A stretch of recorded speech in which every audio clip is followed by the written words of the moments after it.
Part एक में आपने देखा कि किस तरह से आज़ादी के बाद से भारत और चीन ने आर्थिक प्रगति की है।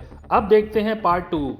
चीन की फिलहाल अनुमानित आबादी 183 करोड़ है, जबकि भारत अब इससे आगे निकल चुका है।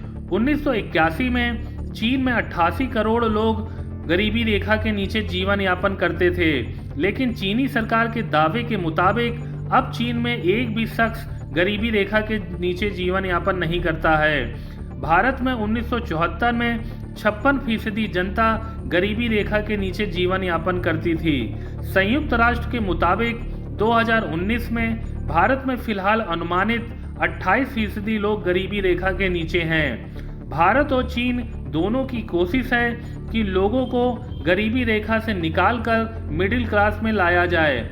2016 में चीन में 73 करोड़ लोग मिडिल क्लास के दायरे में थे। ऐसा अनुमान है कि साल 2027 तक चीन में 120 करोड़ लोग मिडिल क्लास में शामिल हो जाएंगे, जबकि भारत में इस वक्त एक अनुमान के तौर पर सिर्फ 37 करोड़ लोग ही मिडिल क्लास के दायरे में आते हैं। नरसिम्हा राव ने 90 के दशक में लाल किले से भाषण देते हुए कहा था कि वो अगले 25 से 30 सालों में भारत को विकसित देशों की कतार में देखना चाहते हैं। अभी भी भारत उस स्तर पर नहीं पहुंच पाया है। नरसिम्हा राव के सपने को आगे बढ़ाने की वाजपेयी मनमोहन ने काफ़ी कोशिश की, लेकिन राह इतनी आसान नहीं है। हालांकि भारत को इसमें थोड़ी बहुत सफलता जरूर मिली है।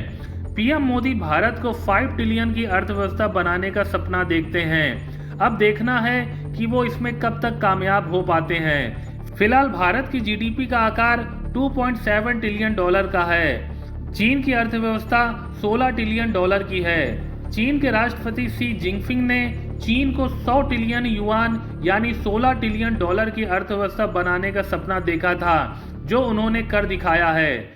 कोरोना के कहर से सबसे पहले संभलने वाले देशों में भी चीन ही सबसे आगे रहा। दुनिया की सभी प्रमुख अर्थव्यवस्थाओं की जीडीपी पिछले साल माइनस में थी, तब भी चीन की ग्रोथ पॉजिटिव थी। 2020-21 में भारत की विकास दर -7.96% रही। ब्रिटेन, अमेरिका, रूस, जापान सभी की विकास दर भी माइनस में रही, लेकिन दुनिया की सबसे बड़ी अर्थव्यवस्था में सिर्फ चीन ही ऐसा देश था जिसकी विकास दर पॉजिटिव थी।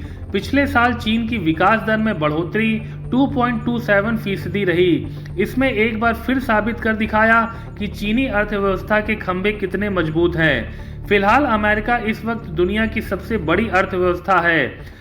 ऐसा अनुमान है कि जब चीन की आज़ादी के 100 साल पूरे होंगे, तब वो दुनिया की सबसे बड़ी अर्थव्यवस्था बन चुका होगा। तब हम कहाँ होंगे?